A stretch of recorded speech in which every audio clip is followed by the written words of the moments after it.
Hey folks, this is Kelani. We're in a bit of a pickle here, aren't we? It seems like we may have won the battle, but we might ultimately lose the war. Our greatest heroes set forth on a reckless journey to the homeworld of the Legion to finally put a stop to Sargeras' burning crusade. We succeeded in keeping Ionar's essence safe and rescuing the other titans who were trapped. We freed Agramar from Sargeras' control and even put down the tormented titan soul of Argus. Using the remaining power they could muster, the titans that we saved drew Sargeras from his death cloud, and we assume imprisoned him with Illidan staying behind as his jailer. We finally stopped Sargeras and the Legion, but at what cost? In his last act of defiance, Sargeras plunged his blade into our world, which could be something we never fully recover from. When we first learned through data mined dialogue files that Sargeras actually managed to wound Azeroth, we thought this was going to be something of a pinprick compared to what could have been. The wounded Silithus didn't look that bad, but that's because we never saw the blade sticking out. We never saw the cinematic itself.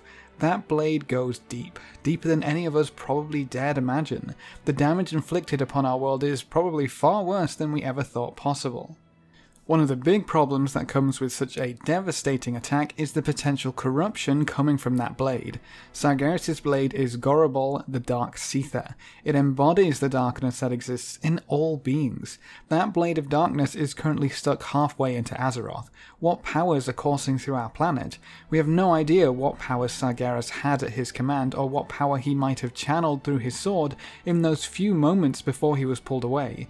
From the PTR, we know there is a problem with corruption spreading from the sword, but how could we ever hope to reverse some of the damage? How can we contain the power of a Dark Titan?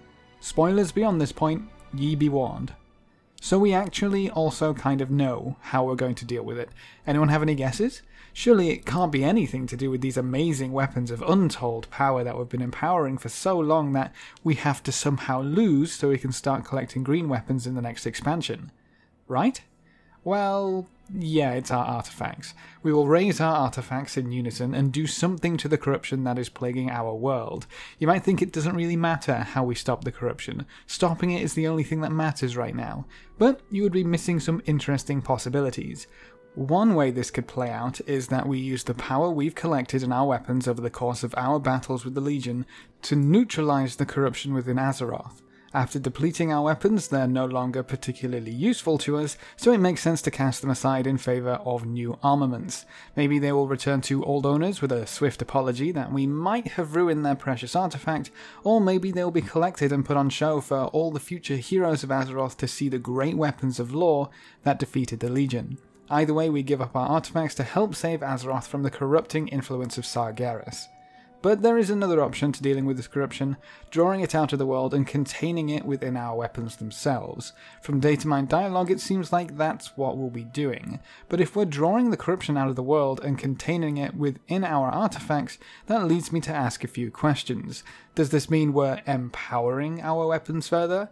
In that case, why are we hanging them up for some random blue or green weapon from Battle for Azeroth quests? Surely that makes these weapons even more desirable, or are they now too powerful and have to be kept under lock and key? Because that's never really worked for anyone that's tried. Powerful stuff always ends up in the hands of someone who would use it for evil when you try to safeguard it. That's a very typical fantasy trope.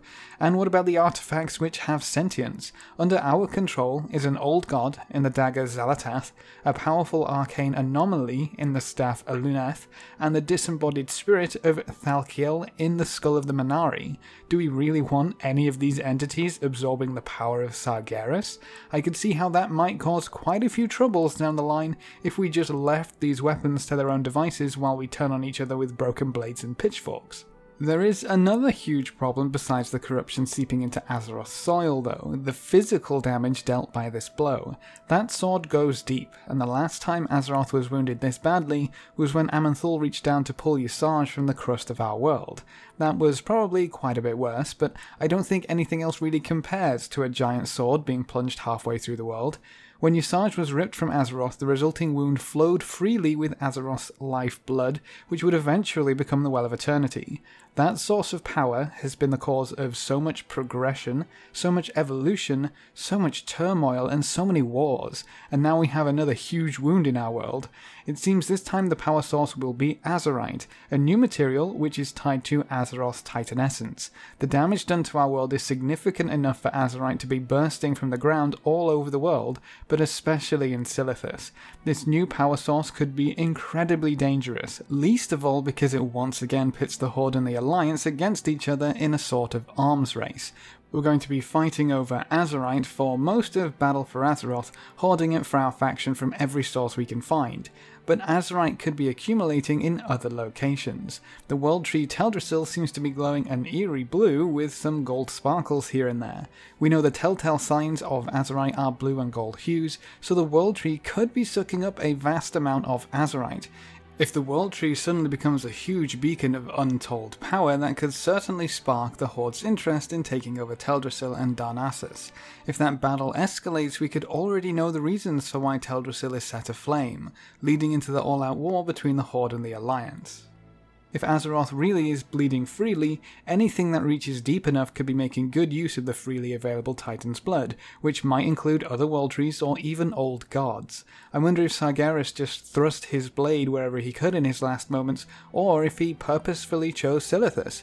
It's been quite a while since Anchorage has meant much in the current World of Warcraft, but Cthulhu is still alive in some capacity down there. We haven't actually killed any of the old gods we've been up against, just pushed them back. So if a gaping wound opens in the world above Cthulhu, I seriously doubt he's just going to chill and do nothing about it, or not take advantage of any opening he can. All that Titan's blood could also be freely flowing down into part of Cthulhu, and we all know the old gods will use any means necessary to fulfill their desires. That could lead very neatly into an old god patch or expansion. I don't think the Battle for Azeroth means just the Horde and Alliance vying for control over resources and land. I think the Battle for Azeroth won't begin for real until we've exhausted ourselves by squabbling over small islands in the middle of the seas. After we've dealt with the troubles on Kulturas and Zandalar, we'll see what truly waits in store for us in the next expansion. I believe other factions will be using the Azerite for their own purposes, and the old gods have to rear their ugly heads sometime. But my question is, will the Horde and Alliance band together once again, or will they rely on their own strengths and take the fight to these new or old enemies as separate factions? If that's the case, I hope we see a lot of faction tension in these dungeons and raids, beating the opposite faction to the Azerite, to the glory, and most importantly, to the loot. As for Sargeras' sword stuck in Silithus, I wonder if we'll ever be able to remove it. Something of that magnitude would require a lot of effort, or a very convenient solution which will probably be chalked up to bad writing. But what would we do with it even if we could remove it? With Agramar now free and Tayshalak potentially in the hands of mortals, will we try to reforge Gorshalak? Apparently only a non-evil being could reforge the blade anew. I guess we'll have to see how all that goes. So the physical damage might be a little beyond our capabilities right now and could have significant consequences later on, but we will fix the corruption problem by drawing it into our artifact weapons, and we can actually see the results of this in-game. If you head down to Silithus on live right now, everything looks incredibly angry and red. The sands surrounding the blade are cracked, blackened and glowing red. The blade itself looks incredibly menacing, but if you pop over onto the PTR, everything has calmed down to more of a golden yellow. You can also see the base of the blade is glowing blue a little bit. Remember what I mentioned earlier? Blue and gold hues are telltale signs of Azerite. What's cool is you can actually see the Azerite starting to jut up from the ground, and of course excavation operations are already underway. By using the power within our artifacts, we may have crystallized Azeroth's lifeblood that had otherwise been flowing freely from the wound that Sargeras had inflicted. So Azerite might be a mix of Azeroth's powerful Titan blood, Sargeras' corruption, and our artifact's power. If anything else had leaked into the mix, that could be in there as well, which could include an old god's essence. Any way you look at it, this is some powerful stuff, so it's no wonder the Horde and Alliance are racing to stockpile as much of it as they can. As adventurers, we know we'll be using Azerite to empower our new artifact system in Battle for Azeroth, so if Azerite is anything more than what it claims to be, that could open up quite a few storylines later on. I wonder how our use of Azerite will come into play in Battle for Azeroth. It seems to be the power that's fueling our campaigns in both Kulturas and on Zandalar. So we may in fact be entering the final chapter of Azeroth's existence. It all look so grave going into the next patch and into Battle for Azeroth. But what do you think? Are we in danger of losing Azeroth, or will we magically restore all of this damage and never have to worry again? Leave all your thoughts in the comment section below. Remember to leave a like just below the video before you leave, and if you want to see more, make sure to subscribe. But apart from that, thanks for watching folks, good luck and have fun, and as always I will see you next time.